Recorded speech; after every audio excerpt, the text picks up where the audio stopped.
Greetings. I am known throughout the conscious community as Terry Whitfield, but allow me to properly and authoritatively identify myself. As you can see here, I am known and I am Yasha Hamalaki bin Israel. All right? This here is my legal and documented authoritative identification in the state of Michigan, in the United States of America. As you can see, that I am identified with the authority of this nation as an Israelite. Michigan State ID.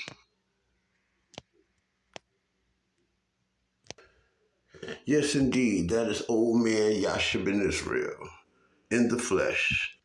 I'm using these labels here to cover up the most important part and private part of my identification, which is my identification numbers, addresses, and things of that nature. Someone would go as far as to say, show me that you are an Israelite. Prove to me that you are an Israelite. Prove to me you are Hebrew. Because none of that proves to me that you are the son of an Israelite, that you are the bloodline descendant of a Hebrew. But I am first coming to you with my identity, letting you know that in this nation, I am documented, licensed, identification, birth certificate, social security card, degrees, diplomas, my home, my cars, everything is in this name. And this name says Son of Israel. So you can't, what more do you need to see? People? But trust and believe me, I have much, much more. So as you can see, Terry, Taderio, Detroit Red, all those names, Whitfield and all of that, all of those names are not my real name. My real name is what you see right here demonstrated on the screen.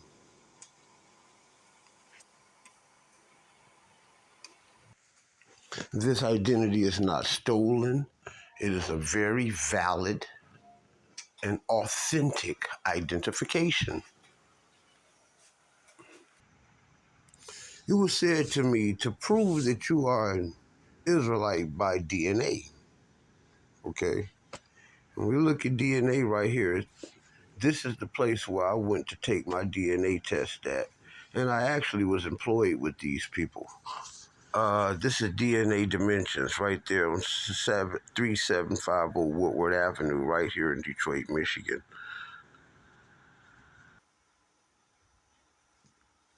Hey, y'all, look what I found here. Look what I found here.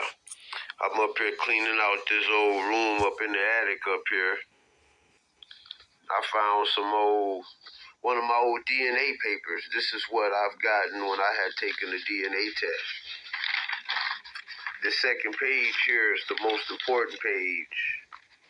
And it talks about the personal profile and top personal matches for Yasha ben Israel. This is my personal DNA profile.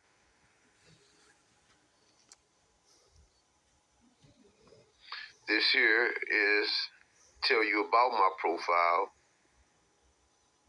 Okay.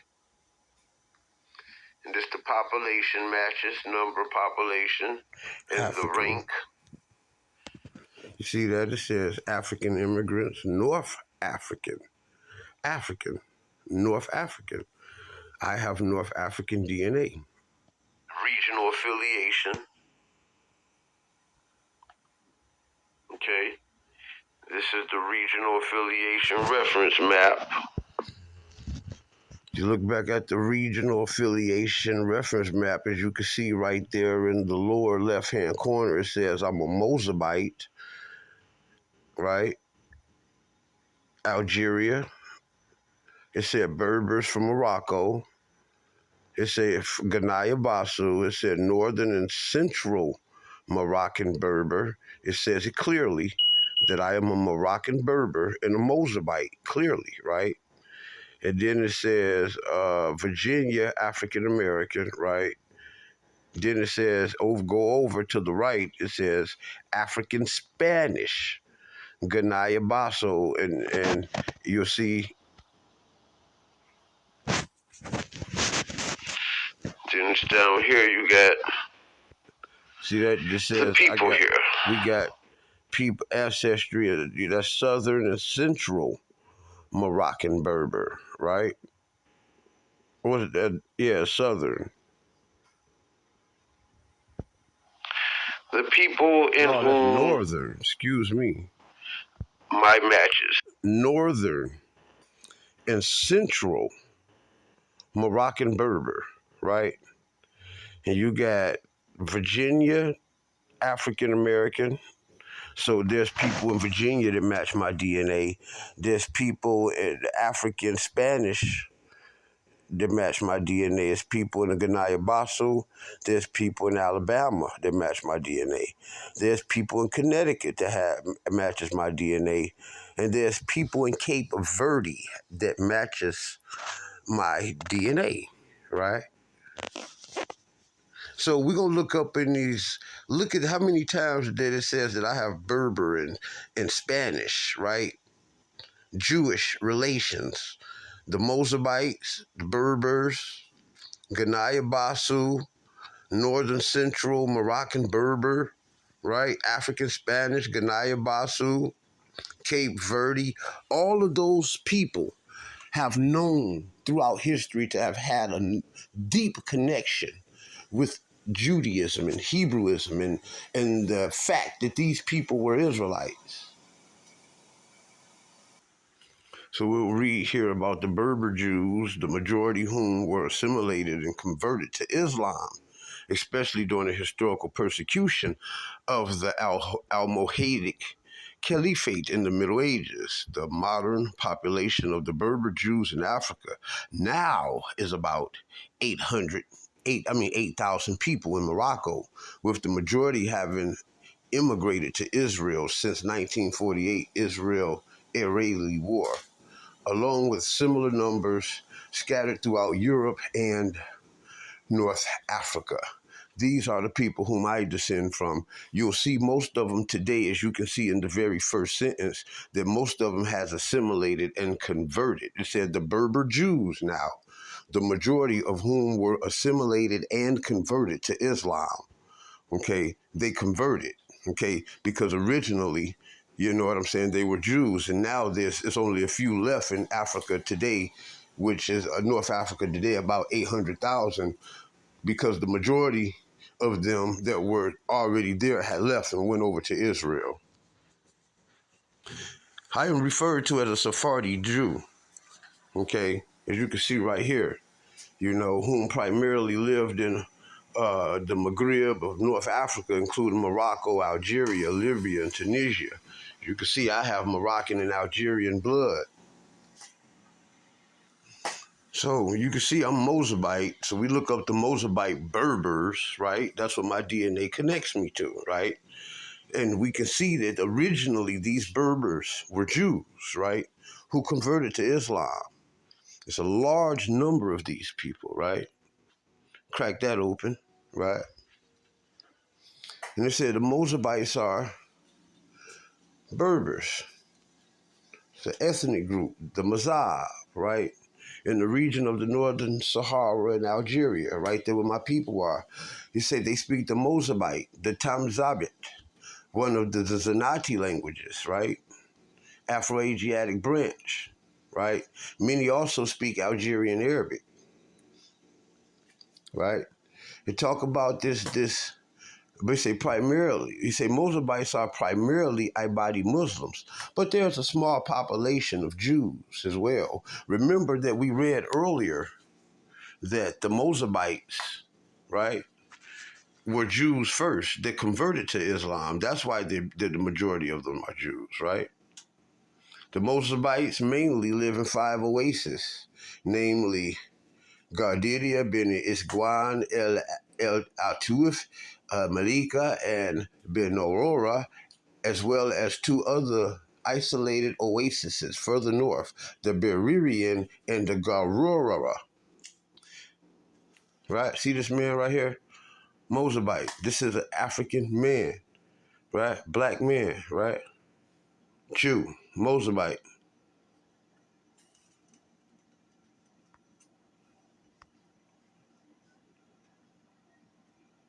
Mozabite. Mazab, the Zanati, the Tamzebit. Get a very good look at them, right? People, we are the children of Israel. Anybody who tell you anything otherwise are misleading you. My matches are, see where it say African immigrants 10. These are the 10 matches that I have here. I want to read to y'all something here. Read to y'all something about this. But turn the page here. You got the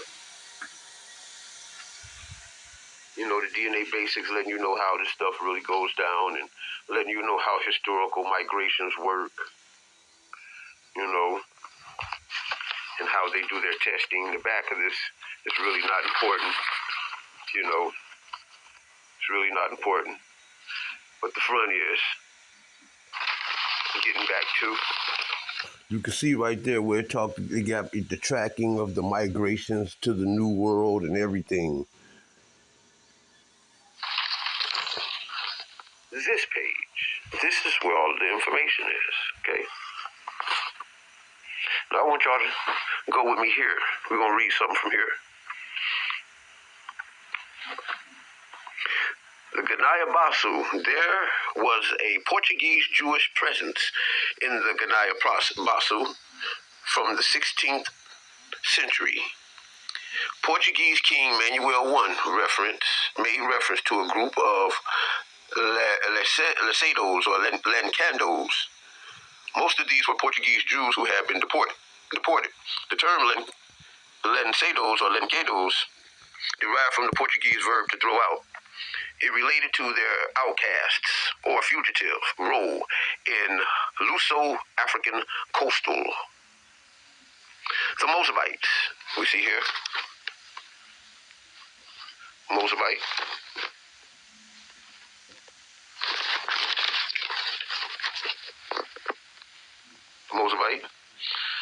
Berber, Ganaya Basu. I just talked about the Jews of the Ganaya Basu. The Moabite people are a Berber ethnic group inhabiting the Mazab, natural region in northern Sahara and Algeria. They speak Moabite, Tamzabit. Moabite, Tamzabit. What was we at here?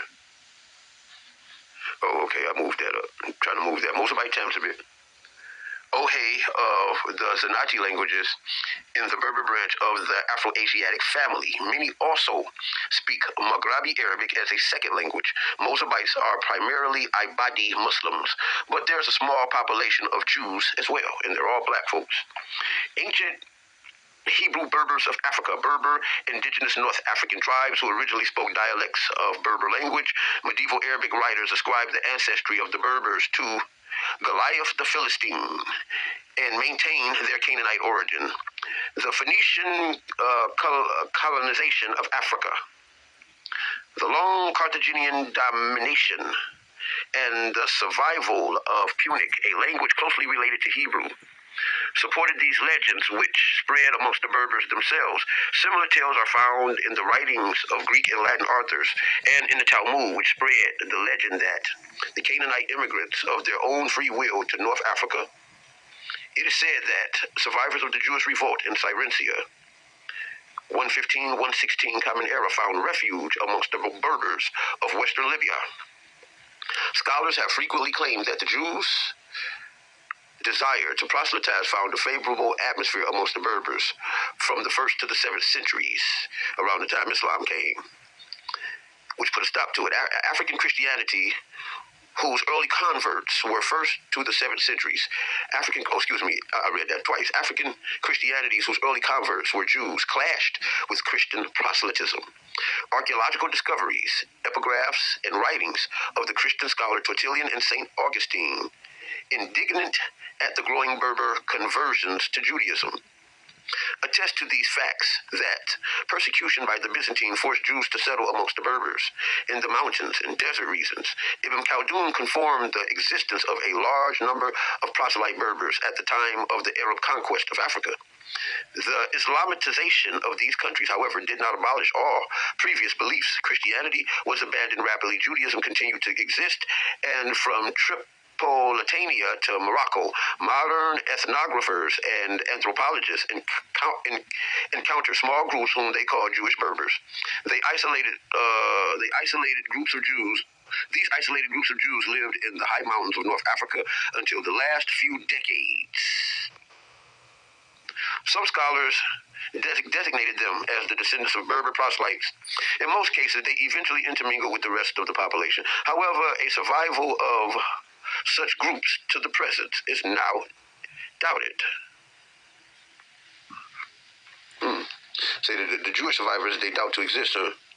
It is difficult to evaluate Jewish life in Berber society because Berbers did not have a written history. Berber history was completely oral. Thus, information on Jewish life comes from travelers who visited the Atlas Mountains, from a few written sources, and from interviews with people who lived in these areas. Two main sources are Hijit Mordecai, written by Mordecai HaKohen, a Jewish scholar from Tripoli, who wrote about the Jews in Jebel Nefusa, south of Tripoli, and a statistical study carried out between 1961 and 1964 by the Mossad, the Israeli Secret Service, during the Yasha operation, in which the Mossad organized the Aliyah of the Jews in that area. Jews coexisted within Berber societies. They had complete autonomy, communal organizations, and possibility of practicing their religions. Jews were mainly occupied in trade and craft and did not work in agriculture. There were some structure of each group, enabling each to earn livelihood. They also shared religious rituals and customs. For example, at Shavuot, the Mossad study referred to Jewish life in Berber society. We're talking about the Jewish CIA in Israel, right?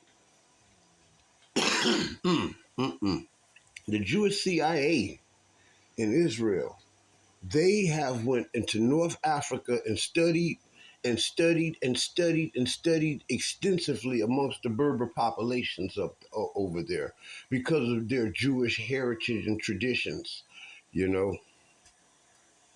At Shavuot, for example, at Shavuot, the Berbers at Libya poured water on Jews as one of their customs. You have to excuse me there. I had a phone call. I had to erase that off of there. The Mossad study referred to Jewish life in Berber society at the end of this existence. In the village of Garwama in southern Morocco, for example, there were 285 Jews. 73% of them below the age of 30. About 20% of their families had 8 members. 50% fewer that 7 persons. 7 Jews were tailors, 7 farmers, 5 merchants, 2 butchers, although more research is needed. It seems that these figures characterize Jewish life in the Berber villages. Moroccan Jews romanticize El Yahud, El Maghribi, Hebrew, Yahudi, Moroccoim. That's from Morocco. That's what that's supposed to be, Moroccoim. That's Jewish Moroccans. Moroccoim. That's how they say Moroccans. Yahudim Moroccan. Jewish Moroccans. are Jews who live or have lived in Morocco. A significant Jewish population migrated from Spain and Portugal. Sephardic Jews, after the Spanish Inquisition, to the areas settled amongst Arab Berbers. They were later met by a second wave of migration from the Iberian Peninsula. In the period immediately preceding and following the 1492 Alhambra decree. When Jews were expelled from Spain and soon after from Portugal, the second immigration was changed Moroccan Jewry, who largely embraced the Andalusian Sephardic liturgy to switch to a mostly Sephardic identity. North African Sephardim are a distinct subgroup of Sephardi Jews who descend from exiled Iberian, which is Spanish, from Spain, Jewish families of the late 15th century in the North African Maghrebi Jewish communities. Sephardim, Black African Spanish Jews, the descendants of Spain who left Spain and Portugal after 1492 expulsion, referred to as Sephardim. The word Sephardim comes from the Hebrew word for Spain, Sepharad, that is stated in the Bible. It is believed that Jews have lived in Spain since the era of King Solomon, 965 BCE to 930 BCE. Little information can be found on this. Jews until the beginning of the first century. We do not know that in 305 CE, the Council of Toledo passed an edict forbidding Jews from blessing the crops of non-Jews and prohibiting Jews and non-Jews from eating together. I'm a straight-up Israelite, y'all. Yes. Look what I have here. Cape Verdean, Connecticut, African-American, Alabama, African-American, Ganayabasu, African. See that right there? It said that's my personal DNA analysis. Spanish, Virginia, African-American, Northern and Central Moroccan Berbers, the Ganayabasu, Berbers, Morocco, and Algeria, Moabites. Y'all, we are the children of Israel. Don't let these people fool y'all. Then you got the haters. The most hatingest people are other blacks. There's white people that has accepted this, the white Jews that have accepted this, white Christians that accepted this. The only people out here that are not accepting this are heathenized black people. People who wants to go against the writings of people like Ibn Khaldun and Marco Polo and Leo Africanus and Ibn al-Adrisi. You just got countless of records that I could dig through about the history of the Jews of North Africa. Anybody who got a problem with that is really, really, really sick and have a real problem with self-hatred. You know what I'm saying? The DNA evidence tell you. This is my DNA evidence. All of these societies, if you look them up, have had an early strong history in Judaism. That being stated, I'm out of here. I'm tired of the naysayers. You know what I'm saying? With all of the foolery and the fuckery. They don't know what they're talking about. My DNA records straight up declare that we are the descendants of the children of Israel. Only a fool who does not know African history would refute this. And like I said, you can just slow this down and rewind it, put it on slow, real slow. When it goes over the whole paper, you'll see my name, Yasha ben Israel, all of that up in the corner. Yeah.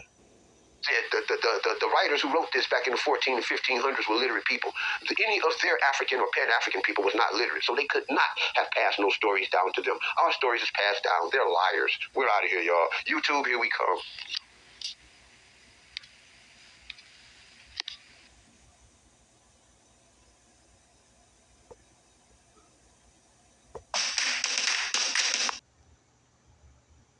Black Israel.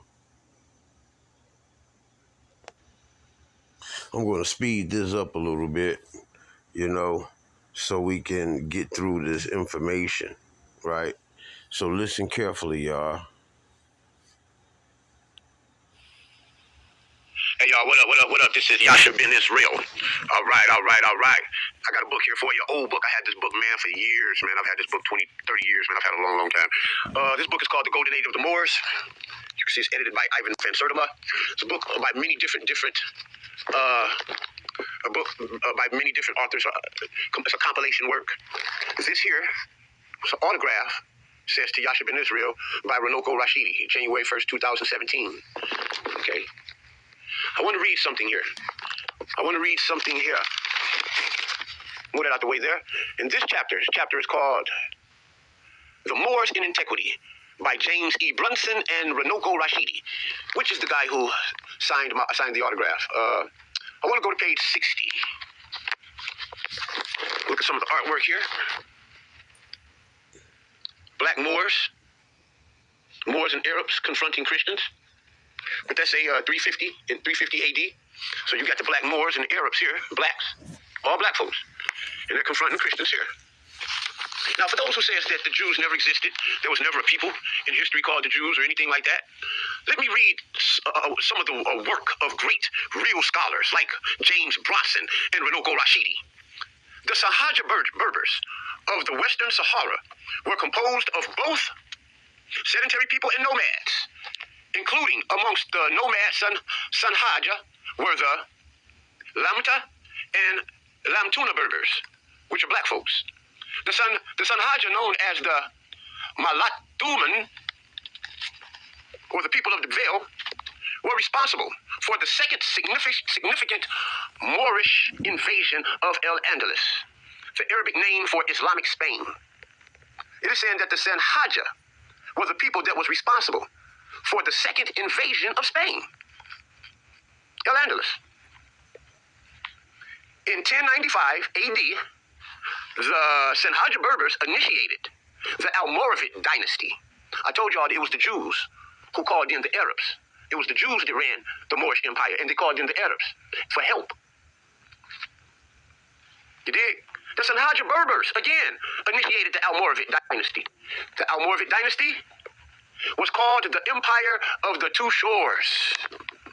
It lasted 100 years and stretched from the Senegal River to the west, in West Africa, to the Ebro River in the northern Spain.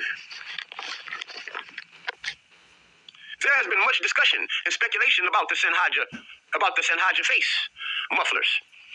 In Islamic Spain, the veil was considered a privilege of the true Almoravids, and its wearing was forbidden to all but the Sanhaja. It was something like a uniform or distinctive dress of the ruling class, according to Ibn Hokel. Since the day they were created, their faces have never been seen, unless it be their eyes. This is because they muffle their faces when they are young, and they grow up with that custom. According to al-Bukhari, in 1078 AD, there were amongst the Sanhaja Berbers blacks professing Judaism.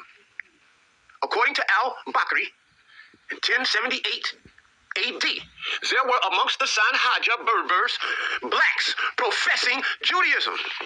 Bronson Rashidi. According to al-Bukhari, 1078 AD, there were amongst the Sanhaja Berbers blacks professing Judaism. These blacks were referred to as the Balfour. The Balfour practiced Judaism before they were overcome and absorbed by the Almoravids. Islam. This is crazy, y'all. This is crazy. The black men were the original Israelites, bro. And if you say that there's no history, Runoko Rashidi, James Bronson, and Ivan Van Sertima all have doctor's degrees in history, my friends. All of them have doctor's degrees and mastered history. For anybody who tell you that there's no such thing as Jews, and Jews are not black, and they never were black when they started out as black, do not know African history, and they must be of some type of satanic agency or something, those people have nothing good in store for black people. Anybody who wants to keep you in the dark about your history and your lineage, you should stay away from them. And that's straight up real talk. They have nothing. And that's real talk. But I want to get to something. I want to show y'all some images of the head leading Berber, like the president, the king of the Berbers in Africa. And remember how James Brunson and Runoko Rashidi's essay in the golden age of the Moors talked about the Bafour and how they wore these mufflers, which is these face coverings, and they covered up their whole face, you know, and up under this covering that they were black, real jet black people, which means that contrary to other popular belief, just like how this muffler is here, this is how they wear. They keep their face covered, and when they out about, they got it to where they kept their whole face covered. And I'm going to show you that. But just take a look at that, and I'm going to show you, you know, a real life today. Now, this is an old book. Now, I'm going to show you what the chief king of the Moabites and the Berber, of all the Berber tribes, what he looks like today. And remember that the Berbers were Jews first, and then they became Muslims. And they're still Berber Jews today, amongst many who fled to Israel. Yes, people. We back again, and I'm having a little technical difficulty because my battery about to die. But I want y'all to go over and check out the full scope of this brother's video. This brother is what's that? Rawinzori Mountain Boy. This is an African brother over in Africa, and this is his video. And I just want y'all to check him out. Go over, check out his page, and do know that I reserve the right to use this uh, for critiquing and educational and entertainment purposes. But it's important that I want y'all to see that these black mufflers that are on the Mozab and the leader, you know, of this Berber clan.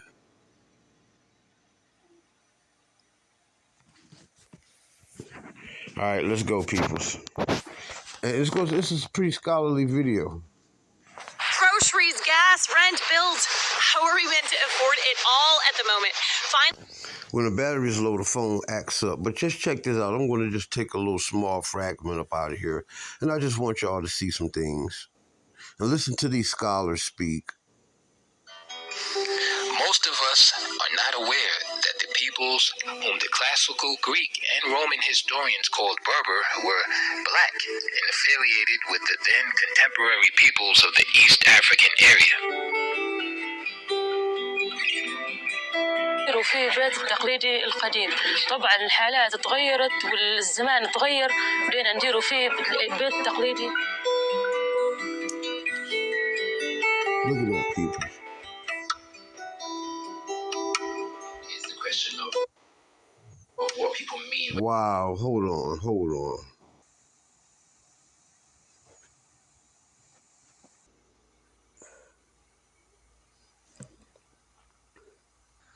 As we can see here, there's at least 69 verses about the remnant of the Most High, going all the way from Genesis all the way throughout the Bible.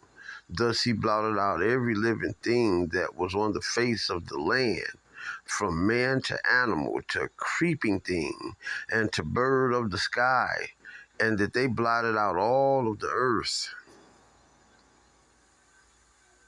and that they were blotted out from all of the earth, and only Noah and his people were left.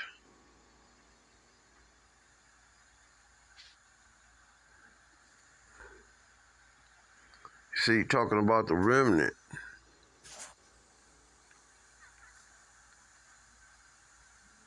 The Most High has always kept a remnant of his people.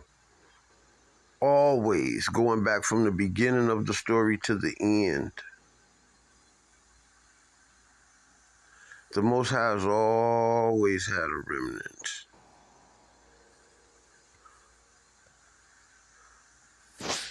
And I land my plane. No thanks. The Most High has always had a remnant. The Most High has always had a remnant. It says Isaiah cries out concerning Israel, though the number of the sons of Israel be like the sands of the seas. It is the remnant that will be saved. Wow. All these Israelites over here lost their heritage, tradition, culture, but there's a remnant that has been saved, y'all.